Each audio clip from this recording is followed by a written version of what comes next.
She thought she had already won. I could see it in the way she walked into that kitchen the morning after my wife's funeral.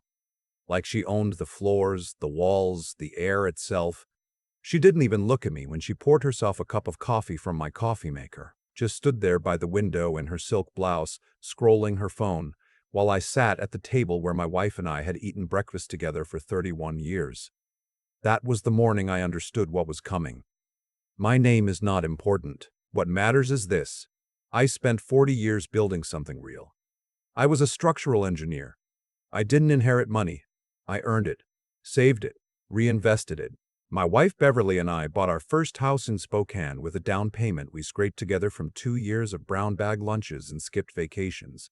We built a life the slow, honest way. And when Beverly got sick, really sick, the kind of sick that changes how you measure time, we made plans together. Careful plans. Plans that I thought she understood. Our daughter Isabel was 42 years old and had never once paid rent. I don't say that with bitterness. I say it because it's the fact that explains everything that came after. Beverly had a soft heart, and Isabel had learned early how to find the center of it. Every financial crisis, every failed relationship, every business idea that never left the napkin. Beverly covered it. We covered it. Isabel and her husband Patrick lived 20 minutes away in a house Beverly and I had essentially subsidized for the better part of a decade. Patrick was the kind of man who had opinions about everything and expertise in nothing. He called me big guy even though I was 67 years old and had forgotten more about load-bearing structures than he would ever know about anything. He sold supplemental insurance and drove a lease he couldn't afford and talked about real estate investments the way teenagers talk about starting a band. Beverly passed on a Thursday in November. Pancreatic cancer. 11 months from diagnosis to the end. I held her hand when she went. It was just the two of us in the room, the way she wanted it. The hospice nurse had stepped out to give us a few minutes alone, and Beverly squeezed my fingers once, very lightly, and then she was gone. I sat there for a long time before I called anyone. The funeral was on a Monday. Isabel cried beautifully, the way some people do, in a way that draws attention without being unseemly. Patrick shook hands and accepted condolences like he was receiving guests at a party he'd organized. I stood at the graveside and watched them lower my wife into the frozen November ground and felt something in my chest go very quiet. By Wednesday, my daughter was asking about the will. Not in a direct way. Isabel was never direct. She mentioned over dinner that night, dinner she brought over, which I understand now was not kindness but strategy, that she wanted to make sure everything was in order. That she knew Beverly had wanted things to be handled properly, that she just wanted to be there to support me through the process. Patrick sat beside her, nodding like a bobblehead. I told her Beverly's attorney, a woman named Ms. Hartwell, had already been in touch and that we had an appointment the following week. Isabel smiled and said, "That's good, Dad. That's really good." The appointment was on a Tuesday afternoon downtown in a building with marble floors and the kind of quiet that money makes. Ms. Hartwell had represented Beverly for 12 years, and she had a face that gave nothing away and a voice that was professionally gentle. Isabel and Patrick came, which I had expected. What I had not expected was for them to bring a notepad. Patrick actually brought a notepad. Miss Hartwell read through the preliminary documents, the transfer of joint accounts, the life insurance beneficiary designations, the deed on the house. Our home was valued at a little over $600,000. Beverly had a retirement portfolio and a brokerage account and a small pension from the school district where she'd worked as a reading specialist for 18 years. In total, the estate came to approximately $1.4 million. Isabel exhaled when she heard the number. It wasn't quite a gasp, but I heard it. Then Ms. Hartwell paused and said, "Before we go further, I want to explain the structure of the primary trust." Isabel looked up. The trust? Beverly established a revocable living trust 4 years ago. Your father is the trustee and primary beneficiary. The trust holds the house, the brokerage account, and the bulk of the liquid assets. Isabel's smile stayed in place, but something went out of it. And what does that mean, practically speaking? It means, Ms. Hartwell said carefully, that those assets do not pass through probate and are not distributed through the will. They transfer directly to your father as trustee and beneficiary. Patrick wrote something on his notepad. I didn't look at what. Isabel asked about her share. Ms. Hartwell explained that Beverly's will included a bequest, a meaningful one, genuinely, but that the majority of the estate was held in the trust, which had its own terms. Isabel asked to see the trust document. Ms. Remin Hartwell said that was her client's prerogative and she would share what was appropriate. Isabel's voice got that particular tone it gets, professionally pleasant on the surface and hard underneath, like a sidewalk in January. We left the meeting with more questions than answers, at least from Isabel's perspective. For mine, everything was exactly as Beverly and I had planned. The first change came fast. 2 weeks after the funeral, Isabel suggested I was probably overwhelmed in that big house by myself. She said it with a real warmth, the kind that takes practice. Patrick backed her up, mentioning something about how a lot of people in my situation found it easier to right-size their living situation. I told them I'd been in that house for 24 years and I wasn't going anywhere. Isabel nodded slowly, the way she does when she's already moved past what you've just said to whatever she's planning next. Then she started coming over more, always with a reason, dropping off groceries, checking the mail while I was at a follow-up appointment, helping sort through Beverly's things. I appreciated the sorting help, or I thought I did, until I walked into Beverly's home office one afternoon and found Patrick going through the filing cabinet. He said he was looking for the property tax records. I asked why. He said Isabel thought it might be good to have everything organized and accessible. I stood in the doorway of my wife's office and looked at this man with his hands in her files, and I said, very quietly, that I would handle my own paperwork, thank you. Patrick smiled and said, "Of course, big guy." I started locking the office after that. 3 weeks later, Isabel sat me down at my own kitchen table and told me she'd been doing some research. She said the house was an asset, and that at my age, carrying a property that size on my own was a real financial burden. She mentioned that property taxes in our county had gone up, which was true. She mentioned maintenance costs and utility bills and the general difficulty of aging in place in a large home.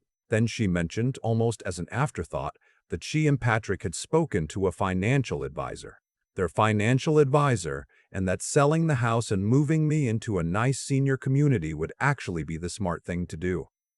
The numbers worked out, she said. I looked at my daughter across my wife's kitchen table and I felt something I had never felt toward her before. Not anger exactly, something colder and sadder than anger. I told her I would think about it.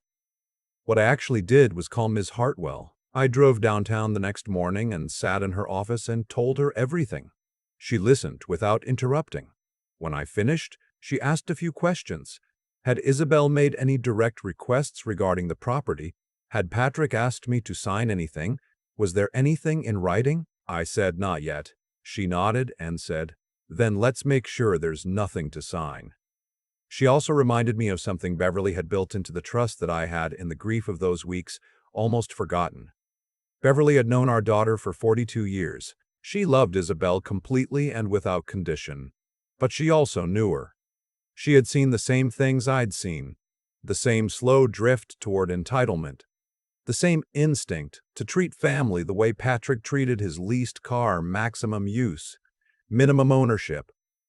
And so, with Ms. Hartwell's help, Beverly had added a protective clause. If I, as the surviving trustee and primary beneficiary, was subjected to what the document termed undue influence, financial coercion, or displacement from primary residence by a trust beneficiary or their spouse, a specific provision would activate. Under that provision, Isabel's bequest, the meaningful one, the real one, would be reduced significantly, with the remainder redirected to Beverly's two favorite charitable causes, the county literacy program where she'd volunteered for years, and the Humane Society chapter where we'd adopted both our dogs.